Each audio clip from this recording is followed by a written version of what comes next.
Good afternoon. So,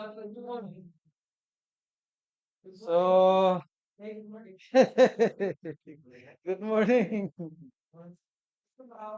Nakauna eh. Kaso, ayaw yata eh. Okay na. Mer meron na. So, mahaba-haba pa yung ating lalakbayin sa aklat ng Kolosa o Kolosas. So, thank you for coming. Hudyat kaya ito na magbakasyon muna si Kuya Dong. Kaya siya nandito ngayon o maghatid ng mag-uwi. So, what we'll do is to mix our language. Some are Tagalog and some are English. So, I would like to request Kuya Alex to be paying attention so he can translate to Ate Thomas as well as to Ate Olive after some time. So we'll continue studying book of Colossians, and I really encourage everyone to have their Bible. If you need to make some notes, and this can be useful for you when you will reading it again and when you are teaching to your loved ones, rather than hearing, and later on you can easily forget that. So put some note as much as you can. Hindi ko kinahiligan na maglagay sa screen, although gusto ko sana. Kaso nga lang, baka masanay tayo sa may screen naman. We need to be taught and used to do our own write-ups. So let us come to the Lord in prayer as we continue. Thank you for your grace that we have peace with you. Let your words in this epistle, by the power of your Holy Spirit, that we may see the glory of Christ through through the faithful preaching of the gospel. Give us the understanding that we will comprehend your will, comprehend the beauty of your grace. Give us wisdom to trust and obey Christ our Lord in every aspect of our lives. Help us to live out the gospel in our daily living, all for your glory. And this is we pray. Amen. So last week, we put some heresies, but there are a lot of heresies. There are 4 heresies that I listed dito sa sulat ni Apostle Paul in this Paul epistle to Colossians. First is Gnosticism. Gnosticism is God is good, but matter is evil. This is what they believe. That Jesus Christ was merely one of the series of production or series of uh, emanations descending from God and being less than God. This belief led them to deny the true humanity of Christ. So ang Gnostismo ay isang paniniwala na ang Diyos ay mabuti, ngunit ang laman ay masama. Kaya hindi pwedeng si Kristo ay maging totoong tao, sapagkat ang tao ay masama. Second is the heresy of secret higher knowledge above Scripture was necessary for enlightenment and salvation. Yung mataas na uri ng karunungan, away or maliban sa Scripture, ay kailangan para sa lalong pagkaalam at kaligtasan. And it is happening even until now. Also, in those time, some embrace the aspect of Jewish legalism. Makita natin yan after sa chapter 2. The necessary of circumcision for salvation. Kailangan tuliin bago talagang tuluyang maligtas. Well, in our time, it should be baptized before you will really save. So, yun yung heresy. In Jewish legalism, there should be an observance of ceremonial rituals of the Old Testament law. Ceremonial laws. Ito yung dietary law. Don't eat this, don't eat that. Okay? But for us, we eat a lot. Kain tayo kung hanggat pwede, hanggat hindi high blood. Yeah. Dietary law, festivals, and then even the Sabbaths. For is the rigid asceticism, it is called worship of angel and mystical experiences.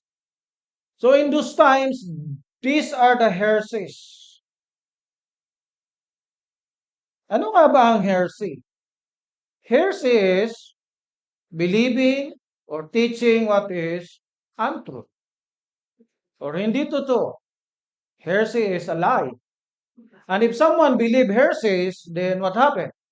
You're believing in a lie, and then you will go to heaven. Hell. Believing in a lie is a manifestation of unbeliever. They always believe on lies. For us believers, sometimes we are frightened. Sometimes we are, uy, mali na natin itong pinaniniwalaan ko. Ano ba ang sinasabi ng Biblia? So, this is the main point we need to be looking at.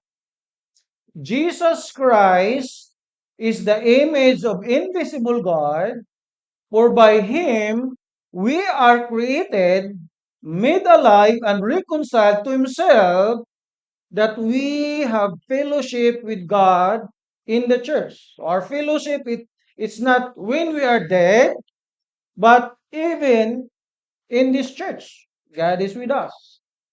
God in the church where Christ is the preeminent head. He will present us holy, blameless, and above reproach before Him. If you are asking, can we see God? Did you ask that? Yes, we can see Him. Jesus is the perfect image of God. So the title is Christ's preeminence. Christ's preeminence. So Paul later is primarily to give clear instruction to Colossians believer to stand against these heresies. Maliwanag na sinulat ni Paul sa mga taga-Kolosa na kailangan tumayo kayo sa mga kasinungalingang ito. Heresy, as I said a while ago, is a belief or practice that explicitly undermines the gospel and is determined to be such by recognized ecclesiastic authority. The word heresy comes from a Greek word meaning a self-chosen opinion or the sect holding that opinion. From the Bible point of view, heresy is a lie that deviates from the truth of God and causes division in the church. So we could not accept anyone that say that, Jesus is just a simple created being. No. We can stand up and say, no. Why? Bakit? Sapagkat hindi ito ang tinuturo ng Biblia, maging sa Colossians, ito na agad ang sinulat ni Apostle Paul. Now, this heresy attacks the very foundation of the gospel. It attacks Jesus, who is He. Ang pangunahing inaatake ng kasinungalingang ito ay ang pundasyon ng gospel. Ang pundasyon ng gospel ay sino? Ay si Kristo. That's why if you don't understand Jesus clearly, then you have a big problem, or we have a big problem. So, Point number one, we look at the characteristics of Christ. Why he is preeminent. In verse 15. So that's why I really encourage you to look at your Bible. And it becomes like a memory verse for you. In verse 15, what is the characteristics of Christ? Ang katangian ng Panginoong Hesus. He is the image of invisible God. We just pause for that. So in their time, they are looking for a lot of mga rebulto, imahe that they worship to. But here, and they are most probably denying that Christ is divine, is God. But Paul immediately says, he is the image of invisible God. So one of the characteristics of Christ is the image of invisible God. Now, Christ has two natures. Ilang natures ang Panginoong Hesus? Two. And what are those natures? He is 100% God, I like that, and 100% man in one person. 100%, it's also a fully God and fully man. Image of God.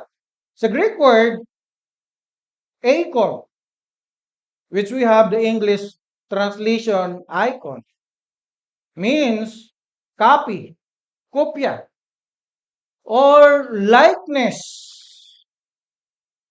He is the likeness, the image of invisible God. In Hebrews chapter 1 verse 3, let us read together, he is the radiance of the glory of God and the exact imprint of his nature, and he upholds the universe by the word of his power. After making purification of sins, he sat down at the right hand of the majesty on high. Well, in Hebrews, radiance of the glory of God and exact imprint. Siya yung physical, he is the physical perfect representation of God. Yun yung image of the invisible God. Actually, Jesus Christ is the very form of God. Siya yung morphe. Siya yung same essence, nature of God. In Philippians chapter 2 verse 6. Although he was in the form of God, did not count equality with God a thing to be grasped. He is in the same nature of God. Let us read also in John. In John chapter 1 verse 14, ano nangyari? The Word become flesh. Let us read together.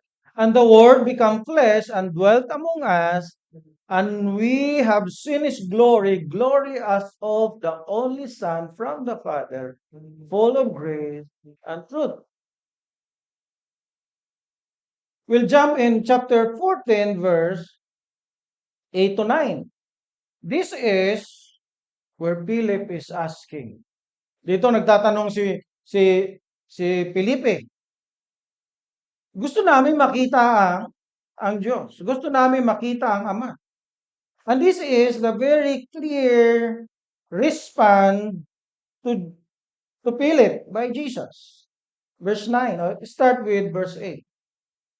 Philip said to him, Lord, show us the Father, and it is enough for us. Ipakita mo sa amin ang Ama, at because they long to see the Father, even Moses want to see God. Pero hindi siya binigyan ng permiso bagko sa part of the glory of God. That's why in verse 14, we have seen the glory of Christ, the glory of God.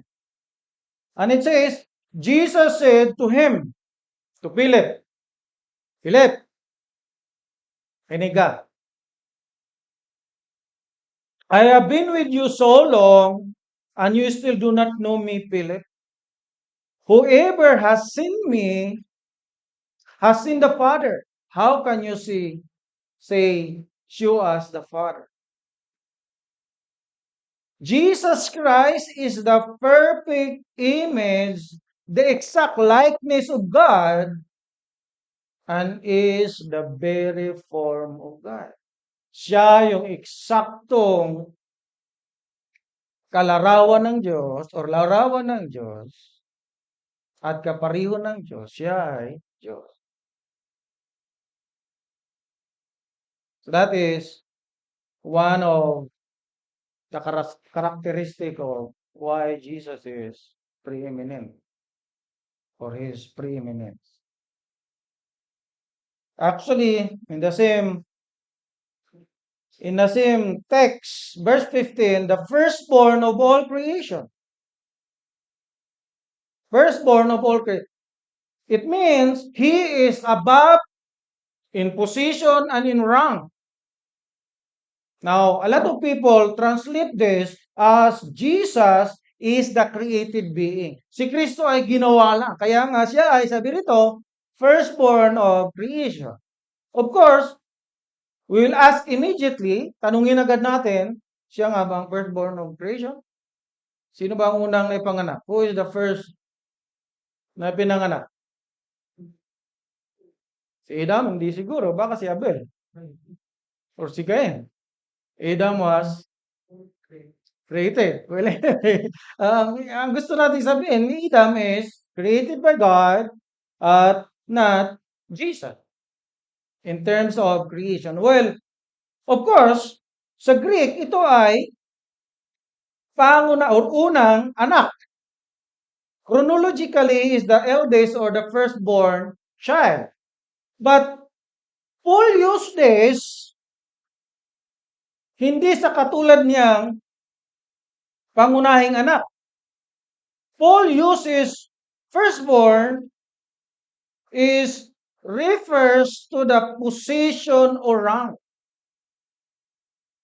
Refers to the position and rank of Jesus.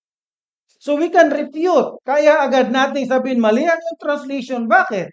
In verse 17. And he is before all things. Di ba?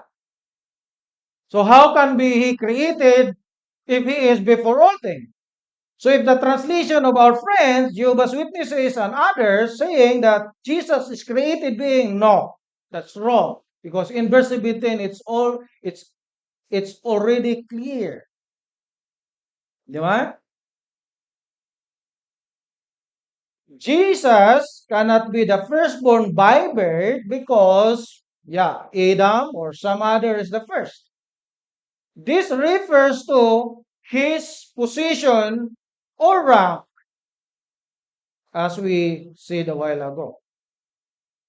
In John chapter 1 verse 15, we'll go back to our Bible and what it says. Ano nga bang sinasabi ng Biblia sa John chapter 1 verse 15? This is John the Baptizer said. Yan. Si Juan na taga-bautismo. Sabi niya, let's just read for us. This is, 1 verse 15.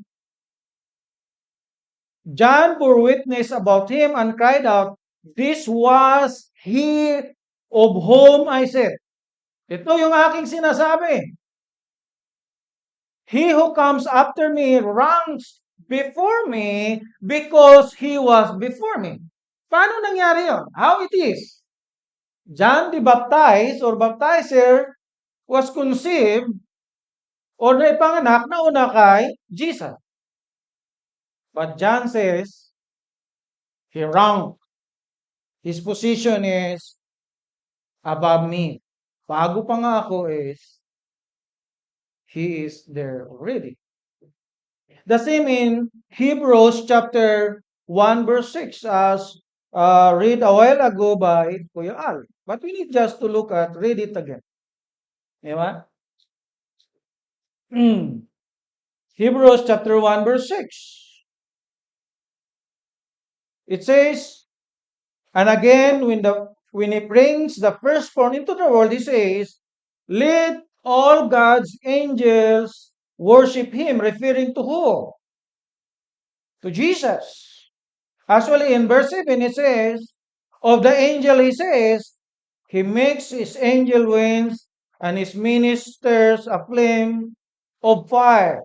Verse 8, but of the Son, he says, this is the Father saying to the Son, your throne, O God, is forever and ever. The scepter of uprightness is the scepter of your kingdom.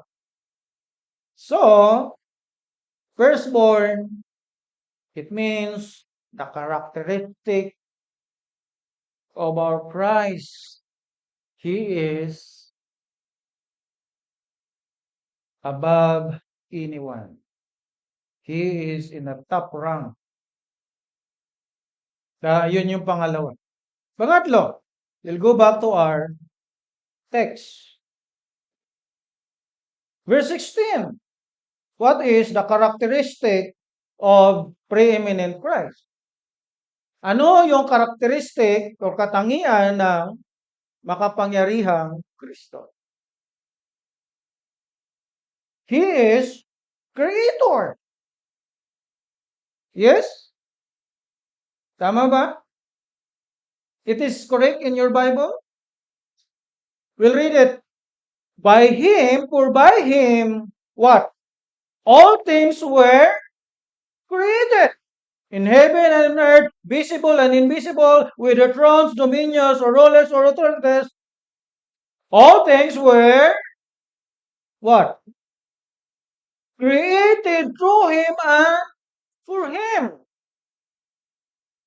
Di ginawa lang si Kristo? No. Hindi tayo pwedeng tumungtong sa katotohanan sa kasinungalingang niya. We cannot. Why? The truth is, he is creator. We'll go back just to supplement this verse. We'll go to John. Si John at saka si Paul ay magkaibigan, pero hindi naman sila magkasama yata ng maraming panahon o hindi nga sila nagkita. This is what John said, John the Beloved.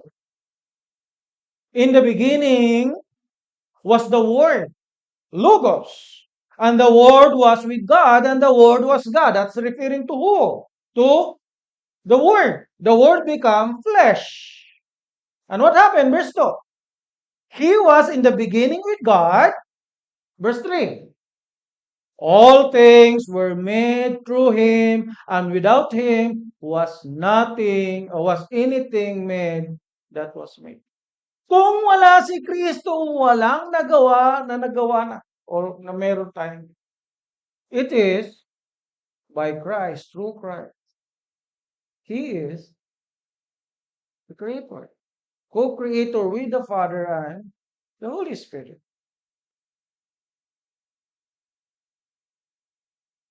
We can read that actually, as I read in Hebrew.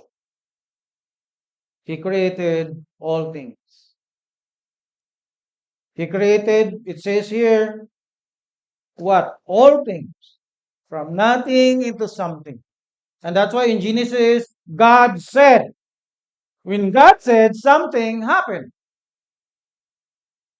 The saying of God, the Jews understood, something happened. There is a powerful someone who created.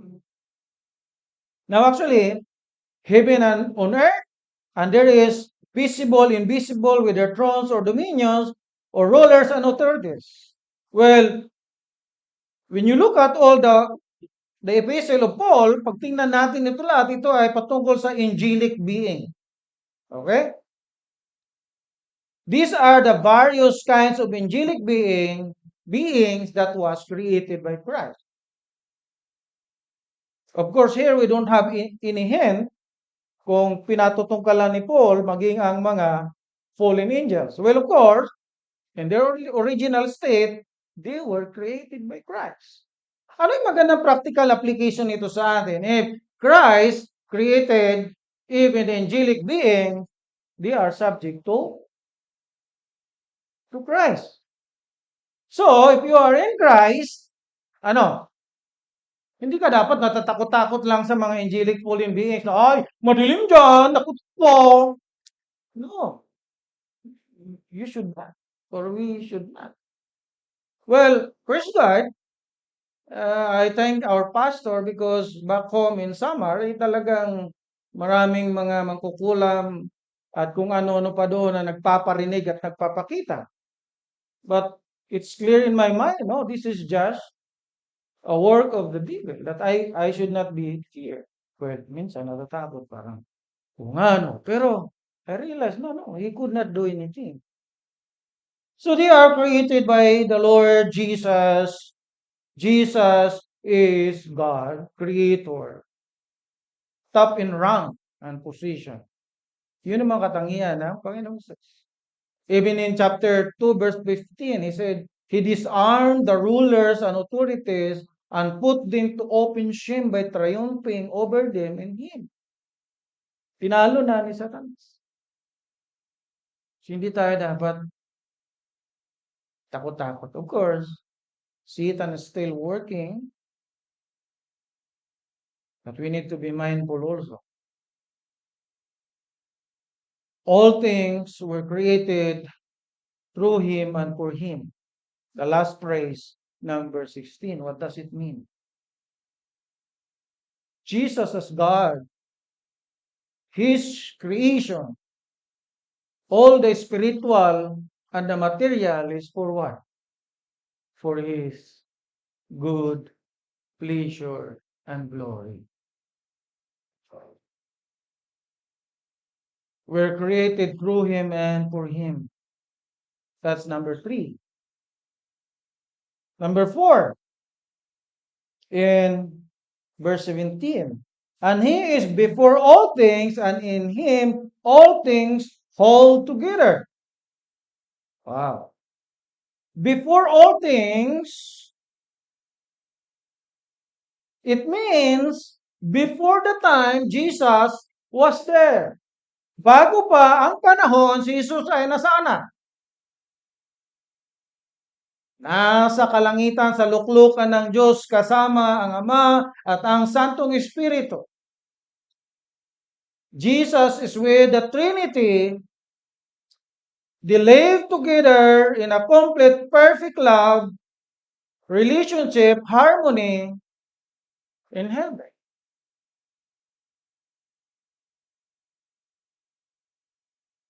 This means also Jesus is what? Eternal.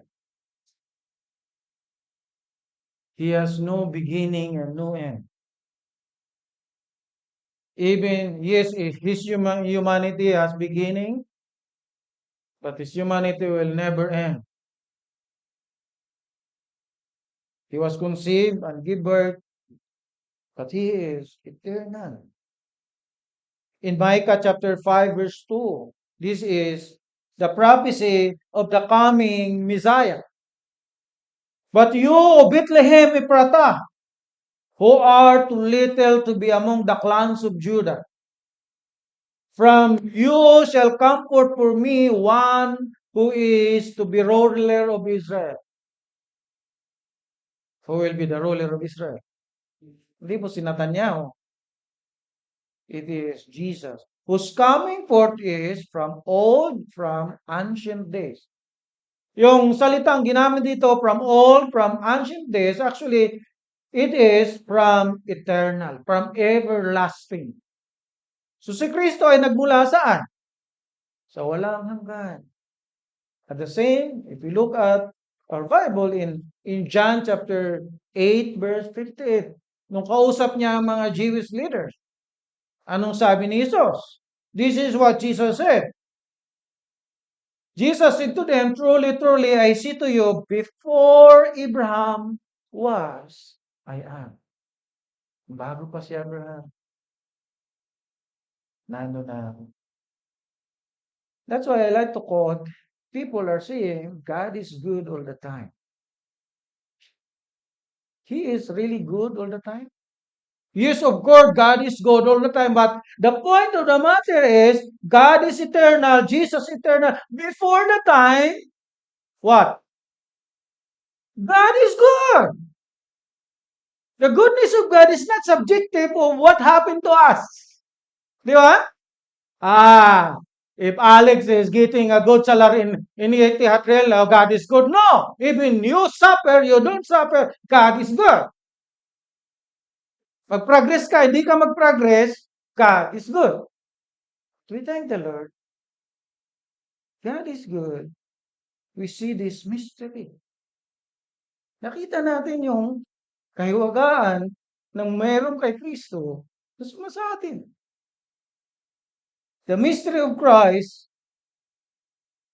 that He is in us.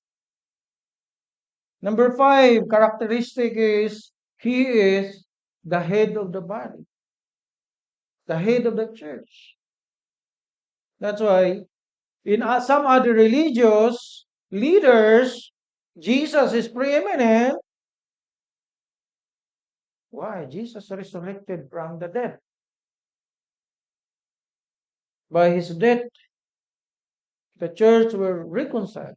Let's fast forward. Pero He is the head of the church. Paul used this metaphor as a body, bilang katawan. So Christ is the head of the church. Ang church, the church will fully function if the head is functioning well. And if the head is preeminent, supreme. Di ba? How can we say, paano natin makita that Christ is the head or ruler of the church? Actually, this is one of the question of Martin Luther, not King, but Martin Luther, the German guy. Di ba? Saka ma-confuse ka. This is his question. He questioned the Rome he asked, no, bakit ang pamumuno, the ruler of Rome is ruled by Pope. At ang Pope ay pinaka full authority of the church at kung anong sasabihin niya, yun ang masusunod. At kung ano ang tradition. But Martin Luther said, no. How can we know? Christ should be the priority in the church. How can we know that this is the priority of the church? All its authority must be followed in teaching through the scripture. So, ibig sabihin, sabi ni Luther, kailangan, paano natin malaman na si Kristo ang nag-gobyerno sa church? Christ is the ruler of the church. The top priority is His words, the Bible. That's why we encourage, please, read your Bible. It was preached last week that we should be filled with the knowledge of His will. Ang kanyang will ay written in the revealed word, the scripture. So Christ is ruling in the church if His word is fully adhered, upheld. His word is the sole authority in principle and in conduct, in preaching of salvation. Salvation that through Christ alone. So yun yung pangunahin. Not what the pastor says, but what the Bible says. Yan yung ruling ng Panginoong Isus sa church. And I hope na ito ang nangyayari sa atin. If you see it's not happening, we need to remind ourselves. And it says, He is the body, the church. He is the beginning, the firstborn from the dead, in everything that he might be preeminent. The beginning, well, church, the source and preeminence of the church begins in the Lord Jesus Christ. Ephesians chapter 1, verse 4. Even he chose us in him before the foundation of the world, that we should be holy and blameless before him in love. This is the church, chosen before even the foundation of the world. The world. Now, of course, let us be reminded na ang salitang church ay nagmula sa salitang ecclesia. Ang pangunahing ibig sabihin, the first meaning is the called out ones. But throughout time, church actually, as I remember, in German, they call it Charka. But actually, the Charka came from the word curious or kairos. What does it mean? Kairos is Lord. Kaya may isang panahon sa history na they will be killed if they will not confess Kairos Caesar. Ano ibig sabihin nun? Caesar is Lord. So the word church related to Kairos. It means the Lord take out, remove a group of people from darkness into marvelous light. Kaya maganda makita na when we talk about church, this is the Lord. This is the people saved by the Lord. And we can see that in the next verses. Then, number 6 characteristics is we can found in the next verse. Verse what? Of course, preeminent is the same. He has the pure, perfect moral, and he has that position that no one can match. He is superior in position and in moral position. Verse 19, for in him all the fullness of God was pleased to dwell. Why Paul is saying to the Colossians, bakit ito sinasabi ni Paul? The fullness of God dwells in Christ. Because they think Christ is just an angelic being, maybe it's just another form of leader. But Paul is saying, Paul is emphasizing that Christ is has divine power and attributes, in contrast sa belief system that they think in their time Christ is just a divided of series of imitations or production. Siya lang ay isang uri ng nilalang. Paul is saying that all the divine power and attributes was not spread out among created being, but completely dwell in Christ alone. Sinasabi niya sa Colossians, the Savior is Christ. He is the only Savior. All the power, attributes of God is in Him. You could not look for other form of knowledge or salvation. Wala. Nasa Kanya lang. All is in Him. The fullness of God dwells in Him bodily. Number 7 character is Jesus, the perfect atonement. He is the perfect Lamb of God. What does it mean? Ano ibig sabihin niya? Na siya lang ang may kakayanan makapagligtas sa makasalanan. Verse 20, it says, and through him to reconcile to himself all things, whether on earth or in heaven, making peace by the blood of his cross. Reconcile all things. Of course, primarily, mga makasalanan.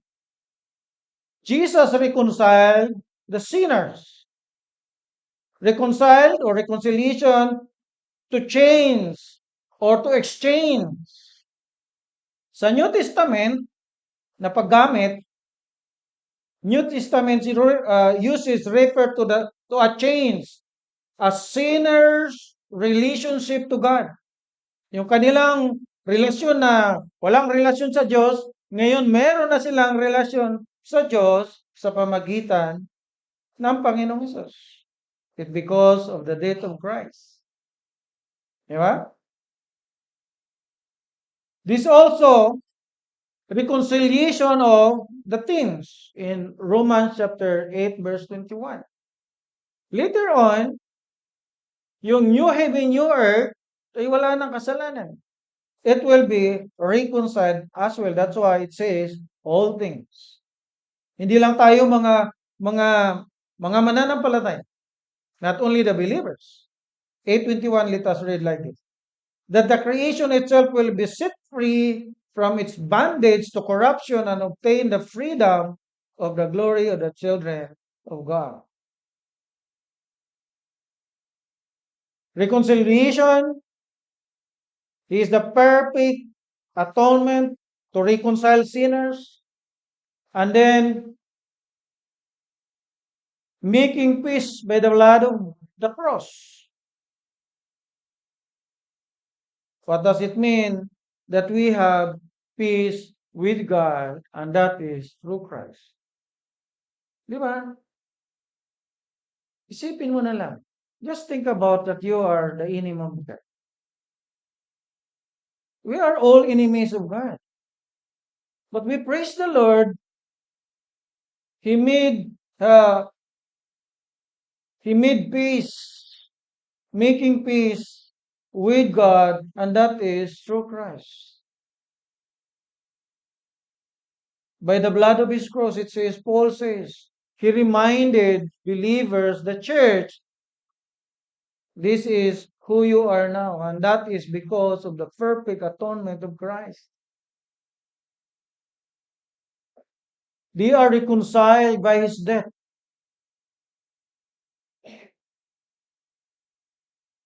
And the very purpose is in verse 22. So 21, this is who we are. Ito yung ating kalalagayan ang dahil sa Panginoong Hesus, we are reconciled, we have peace with God, and we are forgiven. Verse 21.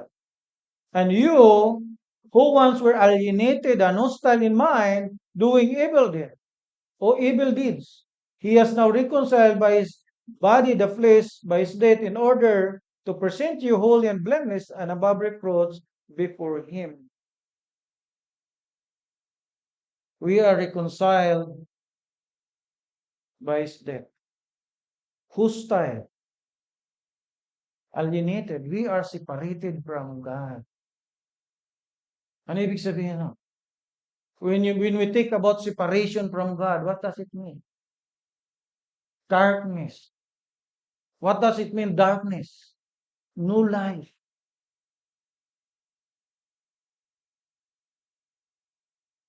Yun yung problema. But praise the Lord. Because of Christ. Because the preeminence of Christ. He, being God,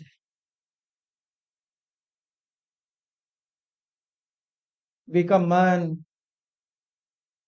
He died at the cross of Calvary to secure our reconciliation, our forgiveness. And in verse 22 we can read, in order to present you what? Holy and blameless and above reproach before him. That's the very purpose of why we are saved.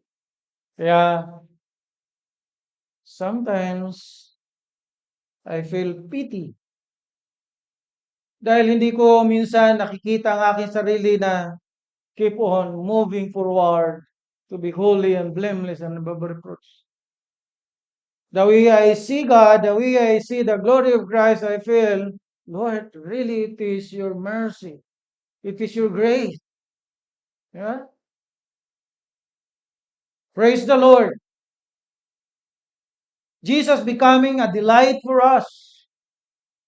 I remember my good friend who died last December 2017.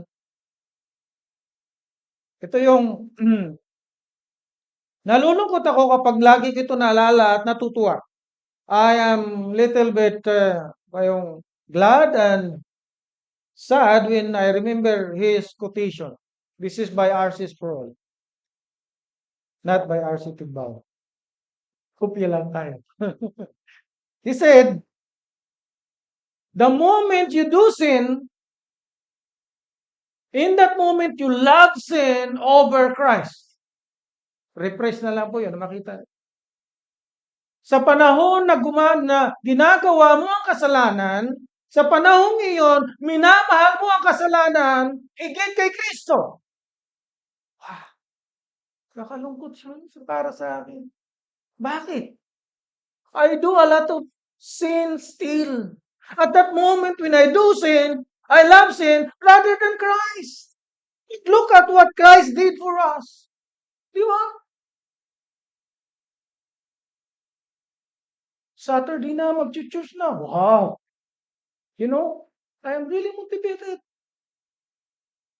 When we sing the song, when I hear someone called us to worship, it reminds me. Di ba? It tickle my ear, my heart. Lord, sana laging Saturday na lang. I feel really holy. Posisyon nila ay pero, di ba? I always reminded all the goodness, the grace, the love you have.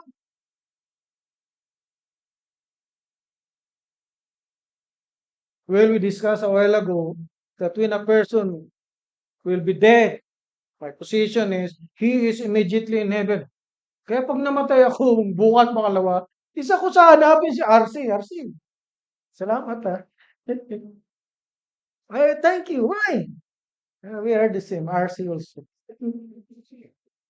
No, what I mean is you reminded me. You keep on reminding me.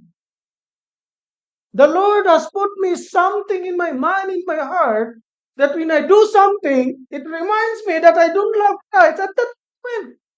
Di ba? Yun ang problema ko na. And we thank the Lord for that kind of people. And this is what Paul is saying.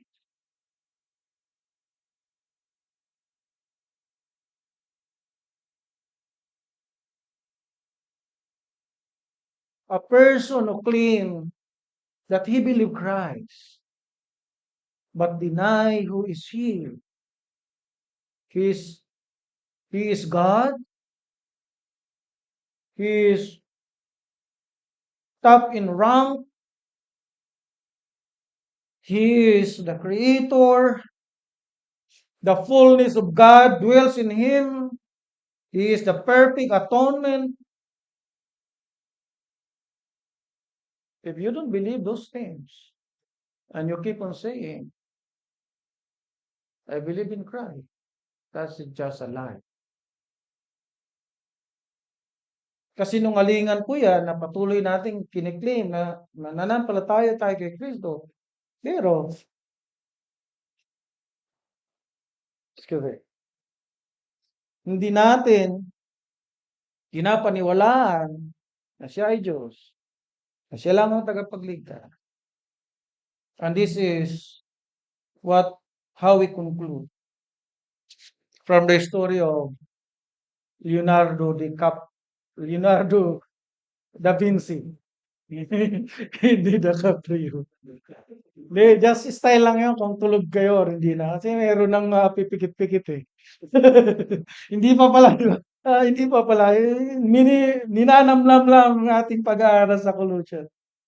Yup, Leonardo da Vinci took a friend to criticize his masterpiece of the Lord's Supper. Friend, halika nga. Tingnan mo yung aking painting sa Lord's Supper. Lord's Supper. And the remark of the friend was the most striking thing in the picture is the cup. Leonardo, cup naman, no? Parang sa gilid, wala sa ayos.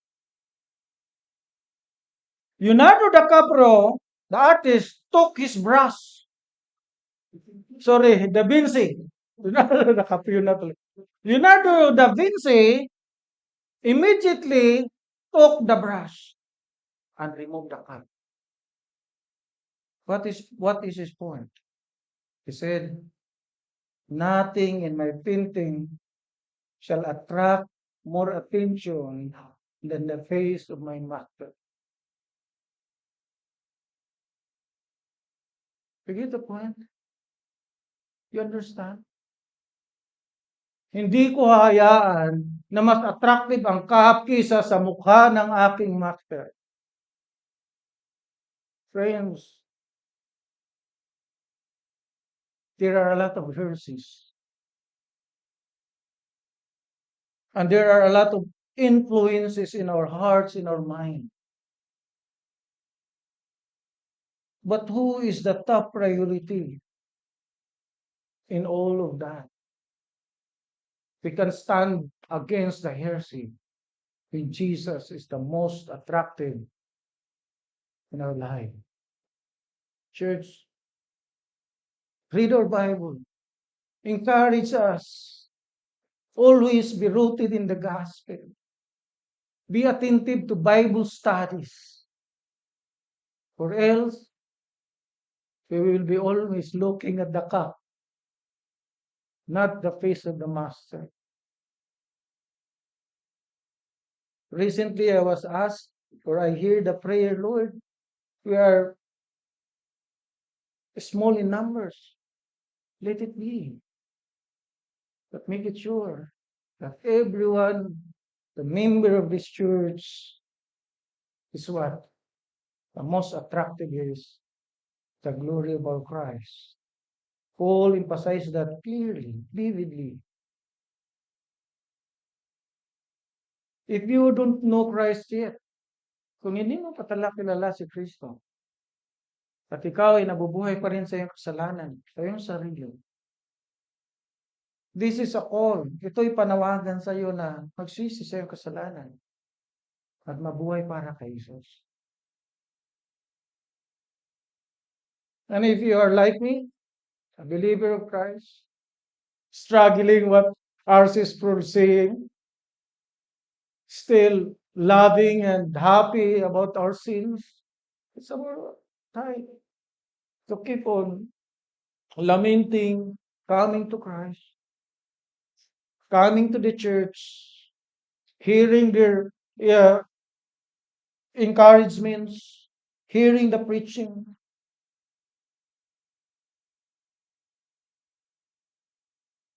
Paul says in the last verse 22, sorry. At 23, if indeed you continue in faith, stable and steadfast, not shifting from the hope of the gospel that you heard, which has been proclaimed in all creation under heaven, and of which I, Paul, become a minister. Genuine Christians always stand. Yes, sometimes we are being influenced, but the real one will always stand. If someone drifted away, we know that they are not really a Christian. The true believers can stand still during trials. But we praise God. We always see the glory of Christ through His words. Let us pray. Aming Diyos, salamat po ng marami. Thank you for knowing all these mysteries, standing against the heresies. Lord, help us not just to know that you are God, Jesus, but obey, honor you, worship you in every aspect of our life as God, as Lord. That we are able to share you in our loved ones. Always still Jesus, the very foundation of the gospel. Help us, Lord, to encourage each other to live a holy life, a blameless life, above reproach. Thank you for this church that always remind us that you are the head of the church. All glory belongs to you, Jesus. This is we pray. I pray. Amen.